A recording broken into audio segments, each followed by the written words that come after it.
kita udah ngurangi karbohidrat, kita ngurangi gula, karena kita tahu untuk membelah cepat sel imun dan lain-lainnya itu kan sebenarnya adalah sel yang bertumbuh cepat ya. Misalnya pada orang-orang yang punya autoimun. Jadi selnya itu membelah cepat dan untuk pembelian yang cepat dia memerlukan bahan yang cepat yang bisa dihasilkan dari tubuh yaitu dengan metabolisme di sitoplasma. Hanya gula atau karbohidrat. Nah, itu yang bisa dimetabolisme cepat. Jadi itu adalah sumber dari bahan baku sel-sel untuk membelah cepat. Artinya bertumbuh cepat. Dan sel-sel kanker, sel-sel autoimun itu adalah sel-sel yang bertumbuh cepat.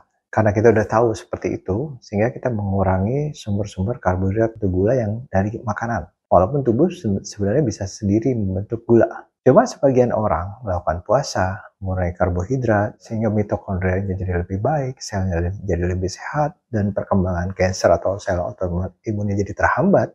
Dari segi sel, dia akan jadi lebih baik, walaupun energinya jadi lebih besar. Jadi ATP yang dihasilkan dari mitokondria itu jadi lebih besar, tapi lebih efisien. Tapi yang diolah yaitu lemak sebagai sumber tenaga.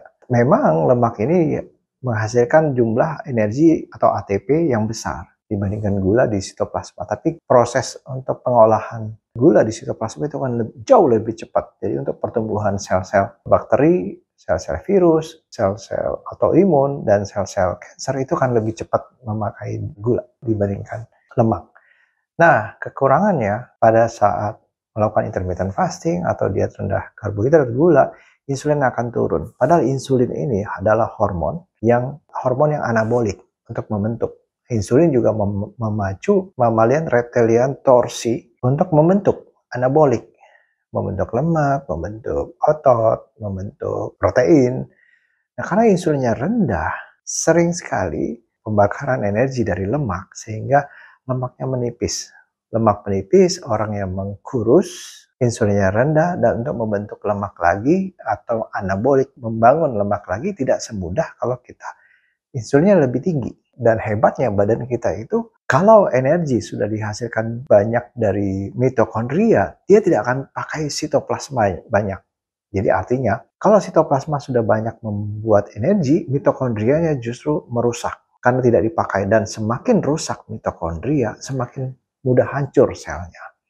Terjadi pada orang yang diabetes. Diabetes selnya akan lebih banyak menampung gula karena tinggi gula di dalam darahnya, sehingga akan masuk energi melalui sitoplasma sehingga memblok lemak untuk dibakar di mitokondria. Nah, itu hebatnya. Jadi gantian mereka kerja di dalam sel kita itu. Jadi sehingga mitokondrianya rusak, matilah sel itu. Makin banyak kerusakan di dalam sel, sehingga kulitnya menipis. Nggak cuma sel lemak, tapi sel-sel kolagen, protein, dia akan menipis. Pada saat kita sakit, akan banyak kerusakan dalam sel termasuk kolagen, sel di kulit kita. Dan kita bersyukur karena kita diberikan kemampuan untuk memperbaiki keadaan sakit menjadi lebih sehat. Dengan cara kita belajar, mengerti, dan akhirnya kita bisa mengetahui, oh ternyata ini yang bikin kita harusnya bisa jadi lebih baik. Sehingga banyak orang berat badannya turun, kulitnya turun, jadi lebih tua, kelihatannya nggak lebih menarik dibanding dulu waktu masih gemuk.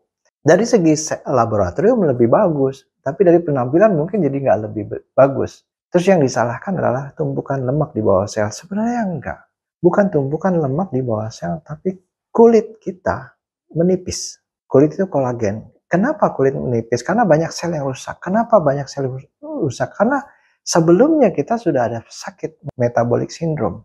Sudah ada penyakit kronis sebelumnya. Sehingga itu yang kadang-kadang bisa menyebabkan kita menjadi kanker karena penyakit-penyakit kronis. Jadi diabetes, bisa jadi kanker, hipertensi, bisa jadi kanker. Tapi yang disalahkan yaitu pola hidup sehatnya. Jadi badannya lebih ramping, berat badan lebih baik, laboratorium lebih baik, tapi penampilan kurang baik karena sudah terlanjur rusak sel di kulit. Bukan di lemak, ini kulit, ini lemak. Lemak yang menipis, harusnya kalau orang gemuk kurus, kulitnya masih tebal, nggak ada masalah. Kulit tetap kencang. Seperti orang yang turun 10-20 kilo, wajahnya makin cantik, makin tirus, makin baik. Tapi ada juga yang turun 20 kilo, 10 kilo, 20 kilo, jadi makin kelihatan. Karena selama ini terkamuflase. Ini ada lemak banyak, jadi kulitnya menipis. Karena banyak kerusakan sel. Kulitnya tadinya tebal, menipis, tapi dia kelihatan masih kencang. Karena ada lemaknya. Begitu dia lifestyle-nya lebih bagus, laboratorium lebih bagus, lemaknya mengecil, kelihatanlah kulit tipis mulai ada kerut-kerut, mulai turun-turun. Terus gimana caranya untuk penampilan lebih baik? Kita bisa menambah lemak di dalam badan tanpa harus membuat insulin kita tinggi. Ini buat khusus orang yang ingin gemuk ya, tapi tidak ingin diabetes, tidak ingin punya penyakit kronis. Caranya banyak memakan protein dan lemak. Karena kelebihan apapun di badan akan disimpan. Hanya untuk menyimpan lemak di dalam sel lemak, dia butuh sel. Untuk membuat sel-sel yang baru, dia butuh proses. Beda kalau selnya 1000, turun, gemuk, lebih gampang. Karena 1000 sel. Tapi kalau sudah banyak kerusakan sel, misalnya tinggal 500, kita hanya bisa mengandalkan 500 sel tersebut untuk mengisi kelebihan lemak tadi. Jadi kita isi lagi dengan cara protein dan lemak.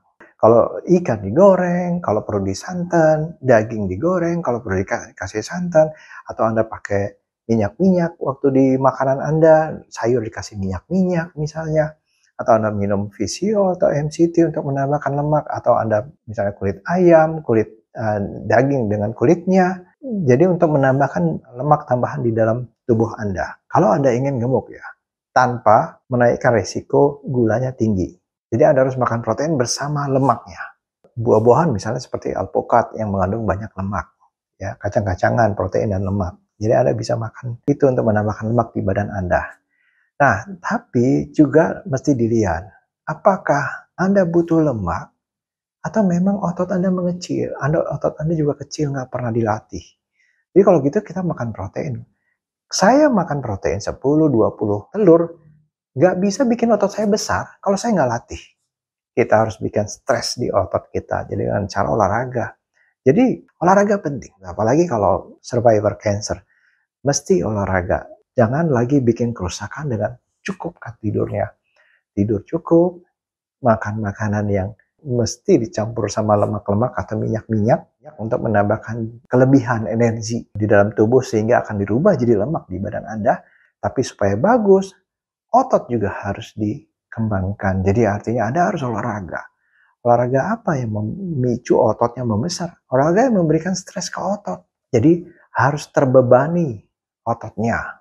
Ini untuk orang yang kepengen gemuk sekali lagi ya. Jadi kepengen kelihatan lebih baik, jadi ototnya harus dikembangkan, makan harus berlebih supaya bisa disimpan. Jadi kalau Anda tidak ingin menambahkan lemak, tidak ingin tambah cabai tapi badan lebih bagus, ada fokus di ototnya. Dan Anda ingin menambahkan lemak, tambahkan lemak-lemak di makanan Anda.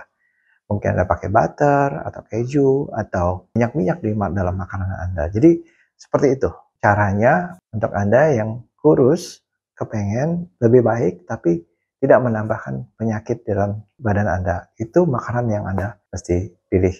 Dan jangan lupa tadi tetap olahraga itu penting.